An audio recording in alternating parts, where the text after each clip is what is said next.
We are organizing this meetup group every month, and this is just for the community and by the community group. And we have people from various organizations like IBM, Microsoft, Amazon, OpenGov, and we have tech professionals from all the tech stack like Microsoft or Java or Python, big data, .NET, everything, and professionals from various organized institutes like IIT, NIT, IGNOU, etc. And this is kind of like we are getting audience from USA, UK, India. Most of the people are from India. Okay. So this is the main intention is to make sure that we can do something for the community. We can help each other and learn from each other. So learning and helping each other is the main motto of this software circle group. Everyone is invited to join this group. Today I'm doing the host work. Me and Balram. Balram is from Microsoft. He's right now from USA. Okay. So in today's panel, we have Manoj, who is senior software engineer in Riverside. He's from IIT BHU. And the second panel is Braj, who is a senior engineer at Vodafone Shared Service. And the third panel, we have Binod, who is senior technical lead in HCL Technologies. So thank you guys for joining this call, all three of you.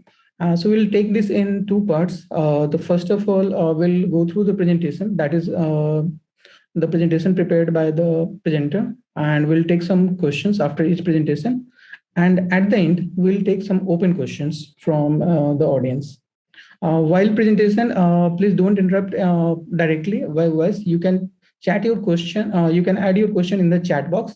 The presenter will take that question after the presentation is finished. This is just to make sure that we don't interrupt the flow of the presentation. Yep.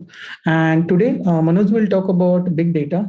This will be around 15 to 20 minutes. Then Braj will also talk about telecom domain for 15 to 20 minutes. And Binod will talk about vulnerability assessment for 15 to 20 minutes.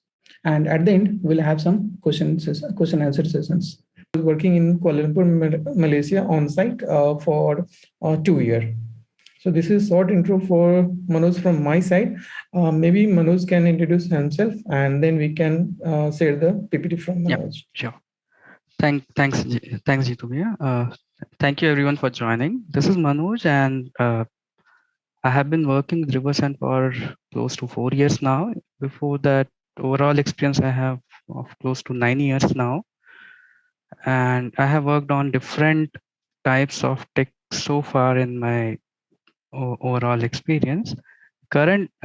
Lately, when I started with Oracle, I started working in big data domain. I'll be speaking about one of the technology, one of the software we use for streaming data processing in our current company.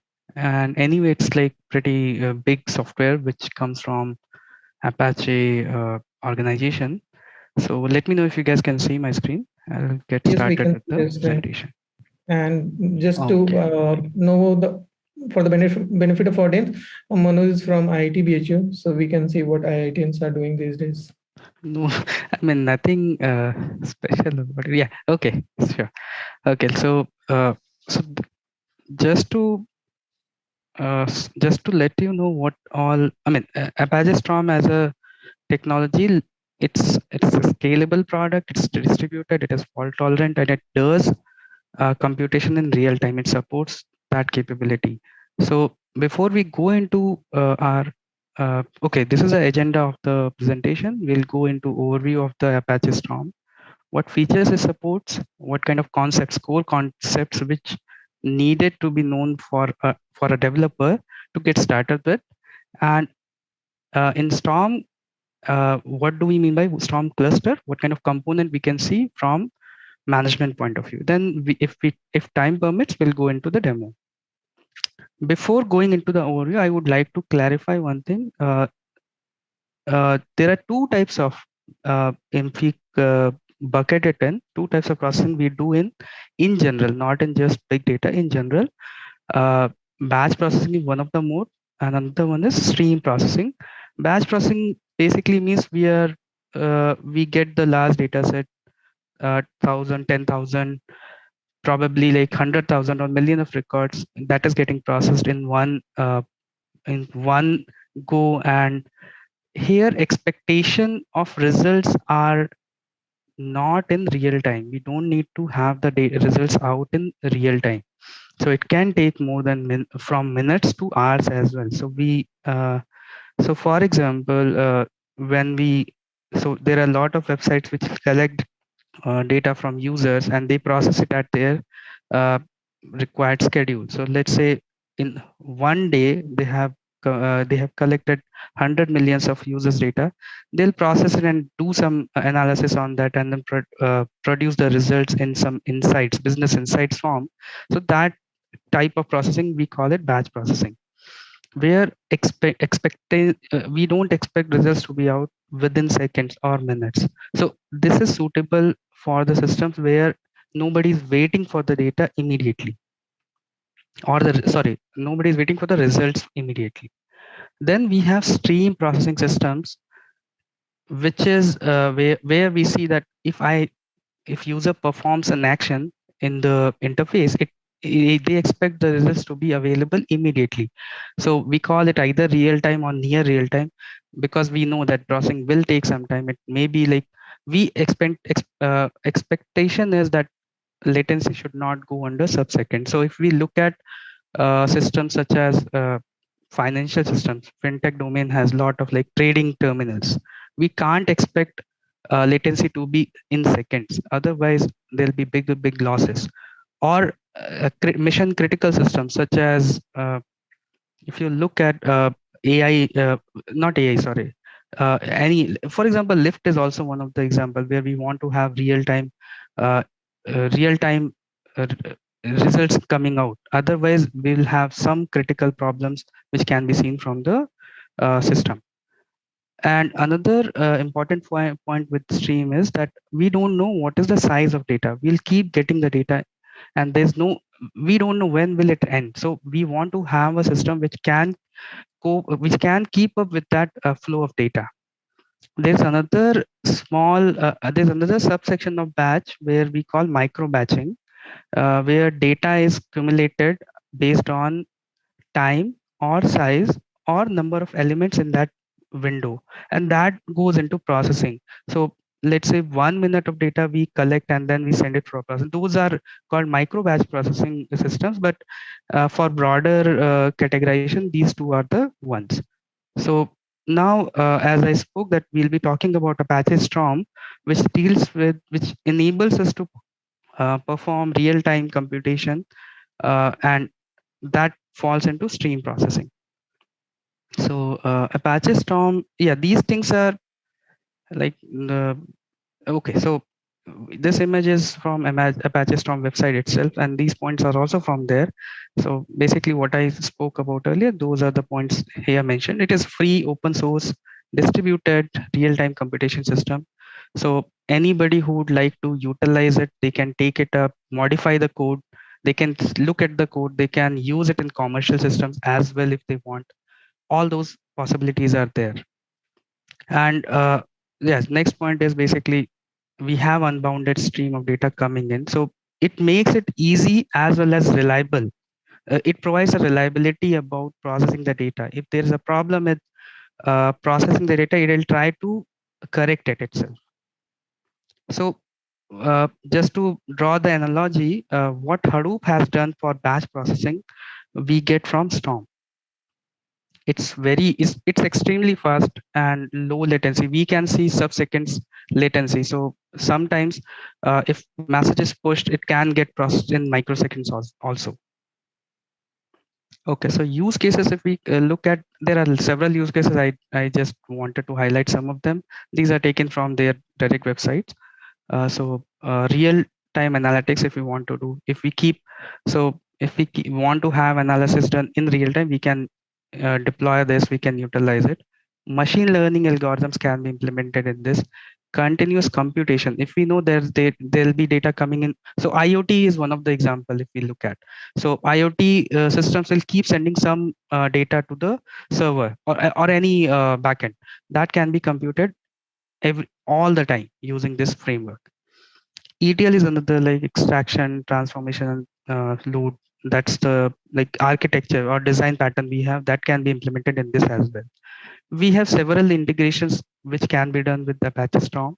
So currently, because community is pretty big, it's open source, community is big, so they have we have seen that Kafka integration is built pretty well. Event Hub is available. Kinesis can be integrated with this.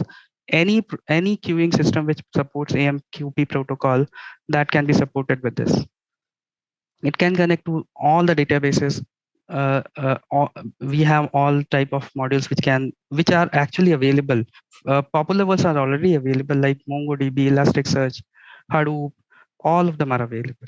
Currently, lot of companies are there which are utilizing it, but just to highlight, Yahoo, Twitter, Spotify, Alibaba, I think these are the well-known names to everyone. Okay, so far I think I'm okay. Let me know if I'm going very fast. Okay. No, Manoj, I think space is good. Okay, so overview is done. We'll go into features. So one of the biggest advantage which developer get is that it's a very simple programming model. We don't need to deal with lot of constructs coming from the technology itself. There are three big concepts: topology, spouts, and bolt. I'll go into the details in those areas, but these are the three bigger ones which we need to know as a developer to start. It's very fast. Million of tuples can be processed per second per node. If we have 100 byte of message size, so when I talk about node, I'll come to that as well. What is node? But we can say that at any given second, we can process million of such messages. It is fault tolerant. So this is pretty, I mean, if anybody knows about big data, we'll hear all these terms. Fault tolerance should be there in the system. So if there is a problem, it should correct itself. It should try to remediate it, so that computation does not stop. In case there is a problem where manual intervention is needed, it should alert as well. I mean, all those things are there. It is horizontally scalable. So scaling uh, is a problem in any area. Like, it's not just big data area. Whenever we deal with distributed systems, we try to have a system which can scale from one node to thousands of nodes, and it can work flawlessly. If it performs the way with one node, it should perform 100. If I add 100 nodes, 100 times better it should perform. But of course, the scalability cannot be, like, performance cannot be treated in that way, but it should be scalable. It should support scalability, so we can do that. Then yeah, second point I have added, increase worker nodes. So yeah, so another scaling we can do here is that, let's say I am processing 100 messages per second. If I add one more worker node, I can process close to 200 messages per second as well. That is also there. We can do it with Storm. Then guaranteed message processing is there. So Storm supports where 2-3 types of model on that message processing guarantee, like at most once, at least once. These are already there. We can utilize any one of them the way we would like to. So it is configurable as well. So any message loss will not be there if we are using it. And again, yeah, that comes, I mean, the developer also has a responsibility to ensure that. That's another part of it. Another good point of this software or framework system is that it is programming language agnostic. So I am familiar with Java. I can work with it. Anybody is familiar with Python, they can utilize it. So this is one of the best feature. If we can look at, nobody needs to know only Java or Clojure or Scala to work with this. Anybody who's familiar with Node.js also, they can utilize it. I'll share, I'll open this GitHub repo as well to show what all implementation they have given out of the box also to showcase it. then it's very easy to set up and operate. So setup and operation. So when we look at Hadoop as or ecosystem altogether, we have seen that lot of configurations we have to make, and which is not very which does not come natural to the regular developers, whereas Storm is very easy to set up. We just need to download the binary, fire the binary up, and it will just come up without any problem. And for the local development, there is a local mode which we can utilize without installing any Storm binary in the system as well. So that works too. Okay, so yeah, features are done. Yeah, we'll go into core concepts which are fundamental for the Storm and which should be known by the developer. So yeah, one of okay, I'll just iterate these. Yeah, we have tuples, we have streams, spout, bolt, topology, and stream grouping. I'll go into details into each one of them. So yeah, tuple, when we say in Storm uh, terminology, it is called tuple. It can be considered as single message or a single request. Okay, my screen is visible, right? Yeah, we can see and hear you properly. Okay. Please So continue. tuple is nothing but a single message or request which is received by the system, and it is the fundamental data structure which can be processed by the Storm topology node. When I talk about, I'll come to that detail. We can consider that this is the container of the data or the request, and each tuple is nothing but a list of ordered pairs where we have values and fields. So each field will have its respective value uh, that can be actually picked up from the field or from the index of it. And okay, this point I think it will not be useful for now. Just to uh, emphasize it, we have a tuple. So tuple flows through the data pipeline. So passing it from one node to another node is called emitting. Okay, so yeah, the next is streams. So as tuple is a single message, stream is nothing but a sequence of tuples with the name associated with. So stream can be identified separately. So they will have their own stream name or stream ID. In Storm system, we can have any number of streams for the topology. I think I should have spoken about topology first. It is coming up again and again. Sorry about that. I think this is clear. Stream is clear, right? Okay. Next concept is spout. So in any data processing system, we will have a source of data, and that source will give us the data which needs to be processed. It can be unbounded, it can be bounded, it can be one single file, or it can be any IoT based systems where we keep seeing data coming in. So that source data is picked up and it is streamed into the topology using spout. So in the image, if you guys can see, just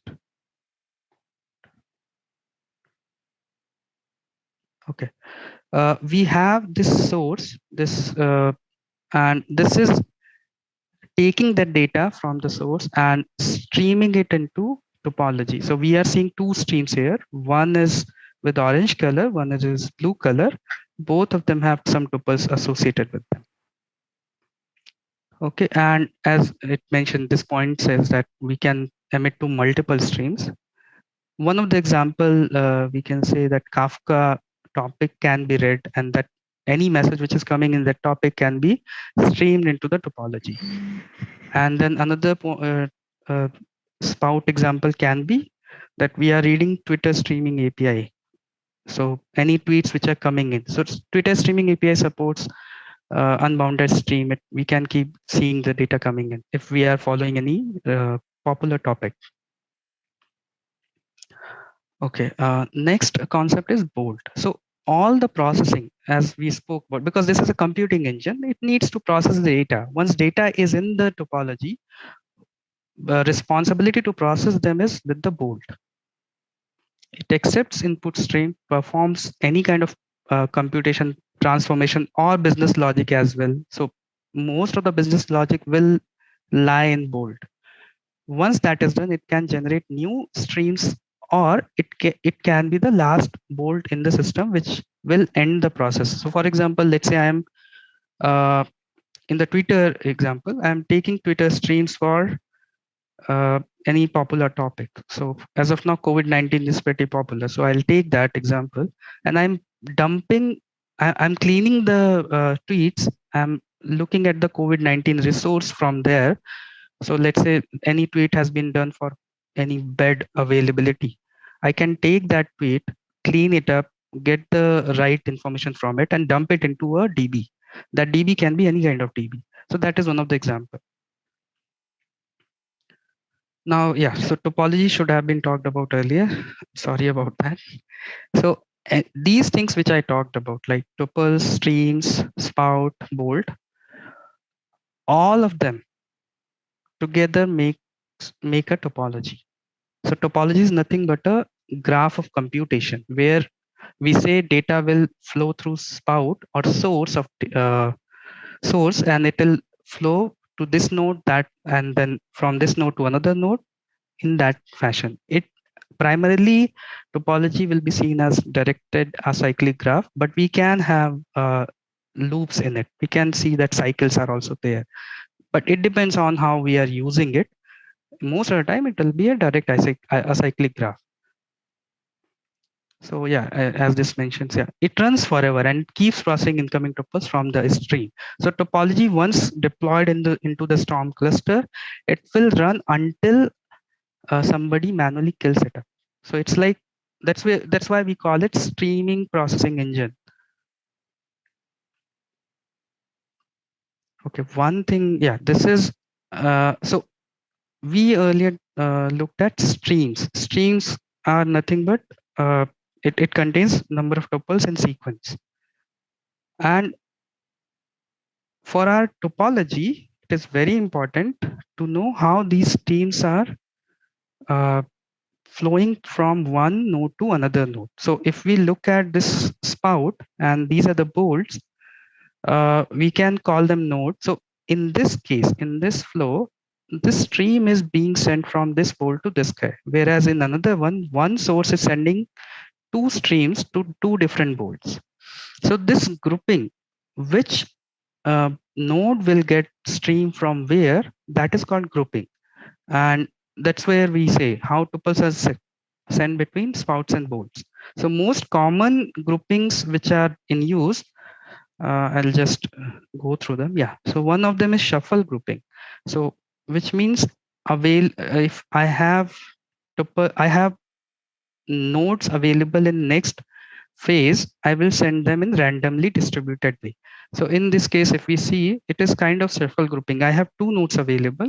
I'm sending both to both of them.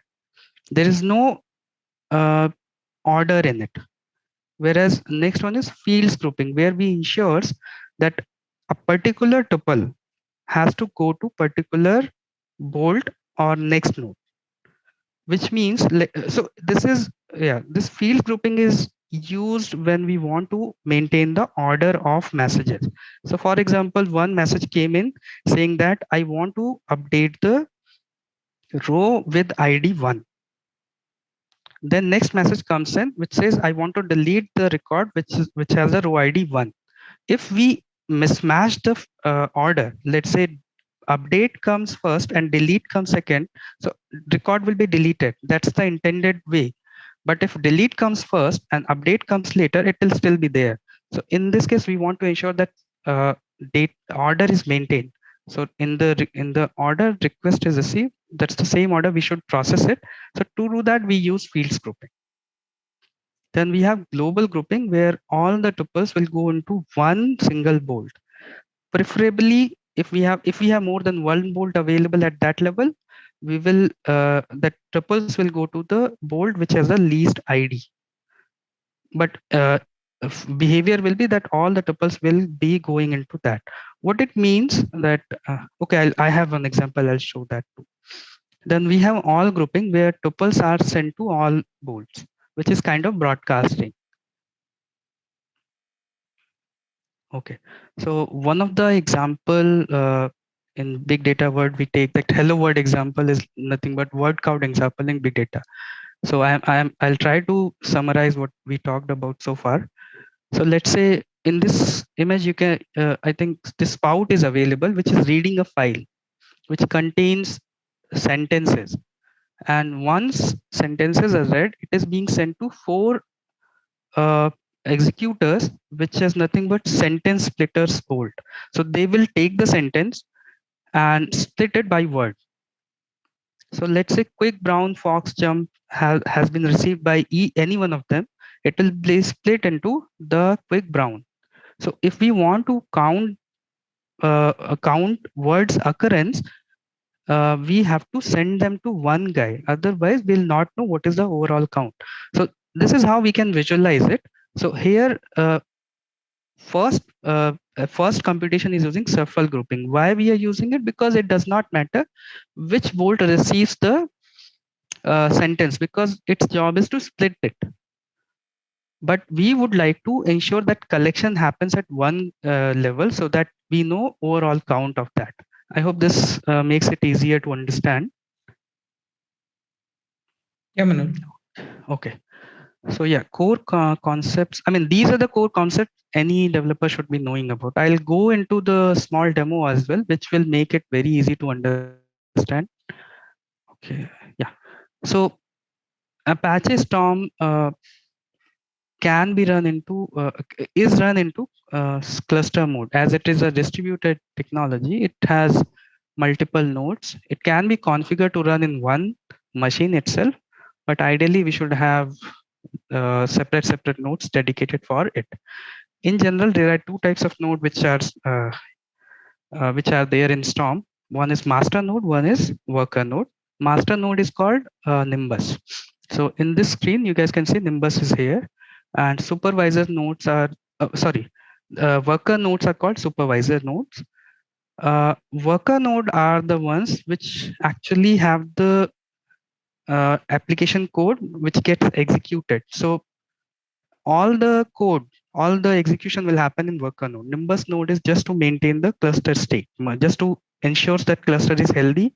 If there is any problem, it needs to correct, it will correct. So in case, as I earlier spoke about fault tolerance, in case Nimbus identifies that one of the supervisor is down, first one is down. So what will happen? Anything which was running on that, any application code, that will get shifted to other nodes if they have sufficient memory and CPU available, so that it ensures that fault tolerance is there. In case any particular application logic is application code is killed, process is killed, it will try to resubmit it in another node, so that is always up. Okay, so to another important point I want to highlight is that this Nimbus and supervisor are pretty stateless. They don't have any state, they don't capture that within themselves. So they maintain all those states using Zookeeper. Zookeeper is it's a bookkeeper for them. So for example, if Nimbus is healthy or not, that state will be kept under Zookeeper. What all supervisors are part of cluster, those details will be with the Zookeeper. Which all topologies are up or running or not running, is there a problem with that, what do we do about? So all those bookkeeping will be done using Zookeeper. Yeah, so essentially it requires Zookeeper to be there. Without that it doesn't work because it does not have state in it. Having stateless architecture makes it very easy, because in case anything happens with the cluster, we can bring it back again at the same state. And as we have guaranteed message processing enabled in it, none of the messages will be lost. So that ensures, that gives us pretty confidence architecture from Apache Storm side.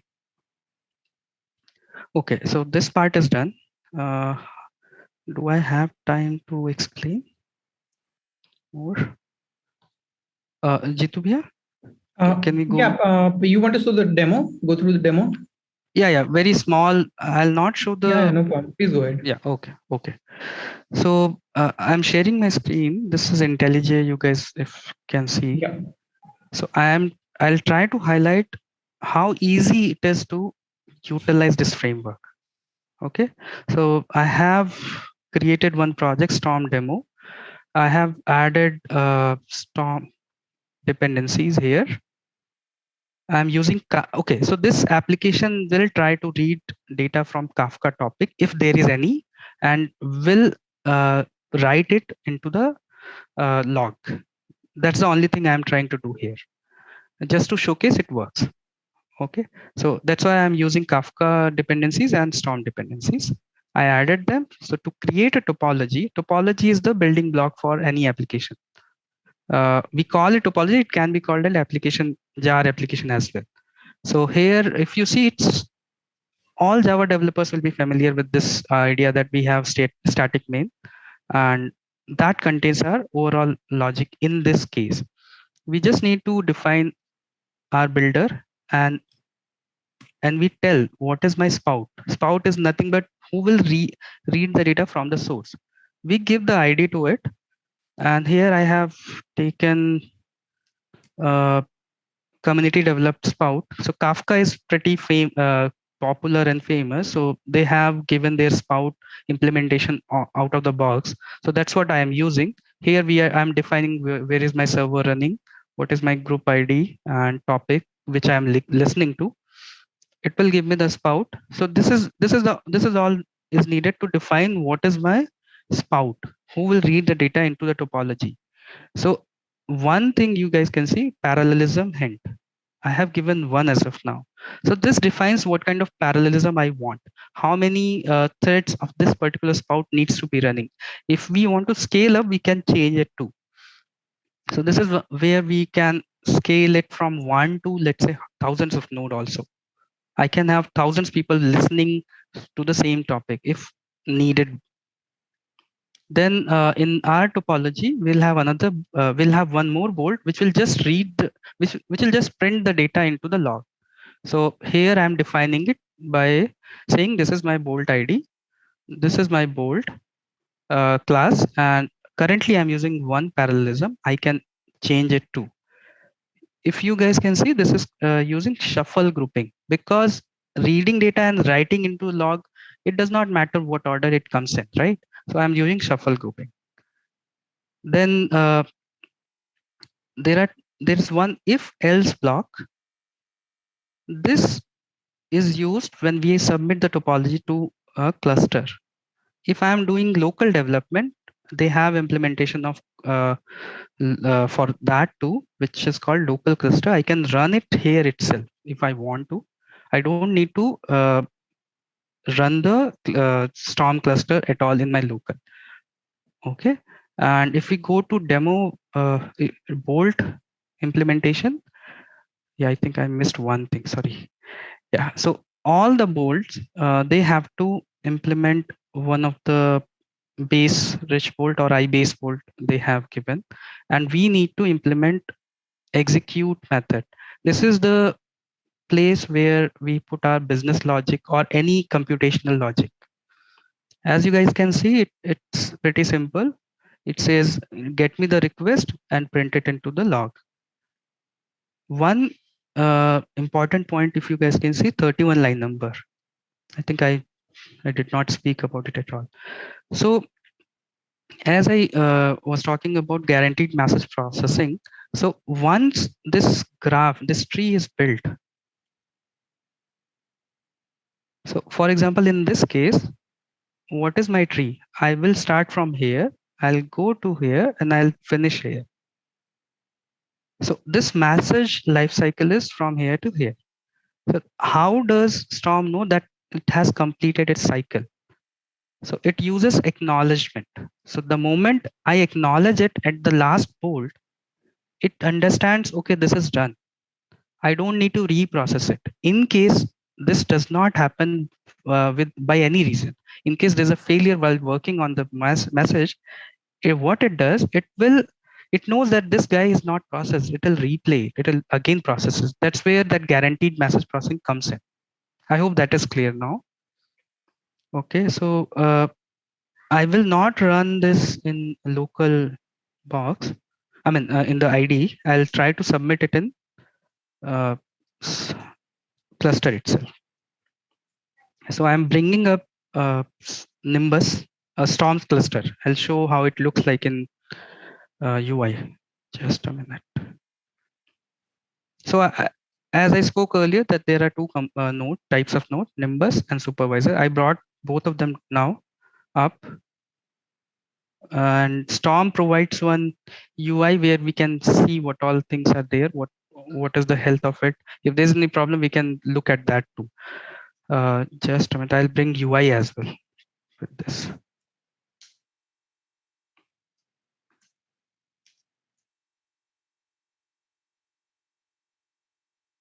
Okay, so I hope it is up by now.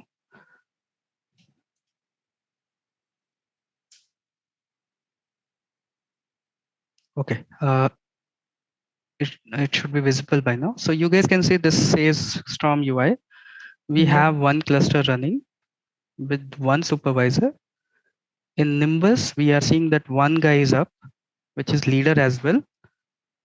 This leader follower concept is pretty common in big data domain.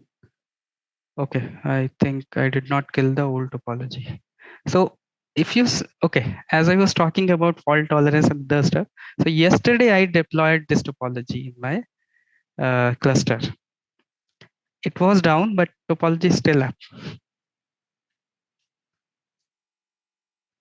Okay, let me kill. Yeah, so topology, if we try to try to understand it from regular, regular applications, it's nothing but a jar which gets deployed in the cluster. So it is getting killed. Now I will, yeah. So I yesterday only I created this jar. I'll show how we can deploy it. So I hope my screen is visible and I am okay. Let me maximize it as well. So it runs as a process. normal it will Java have jar. its Okay. Yeah, it will have its separate JVM process, just that it will be orchestrated and managed by the Storm cluster. So here we are, I'm saying I'm using Storm binary and telling I have a jar. I have given the path of the jar and that package along with the main file, and then some arguments we can pass. So currently I'm passing demo topology. We can have several types of arguments which can be read. For example, configurations can be given. So that config file we can read, and based on that we can decide what kind of parallelism we want. So it says, okay, finished submitting topology. So we should be able to see it in UI. So you guys can see this is submitted. And as, yeah, let me see if I can bring up this as well. Yeah. So we were talking about that graph, right? So in this graph, we have one spout and we have one bolt.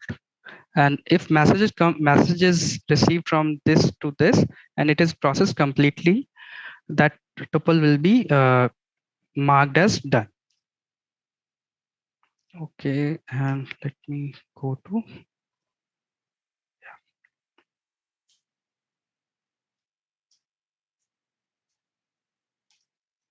So as I was writing data to file, I hope there's no error. As I was writing data to file, so this is a log file we'll be looking at, and this is a topic I'll be sending message. So yeah, software web cycle. Idle, yeah. So you guys can see this line. So this is the one, this is how I am processing it. We can have a lot more. We are given system out over there. Yeah. Okay. Yeah. Got it. So test new message, for example, and it's pretty real time. The moment we submit it to Kafka, it appears there immediately. Anything is, yeah. So this is the demo part of it. I'll stop here. Great to see the demo. Great to see. At least I understand now what is Spot, what is Okay. Tuple, what is Stream, and lots of things. So it will be helpful if you can share this project as well. We'll post it Yeah, on yeah. the GitHub. We have one GitHub space for Software Circle. We can post it so that the audience can get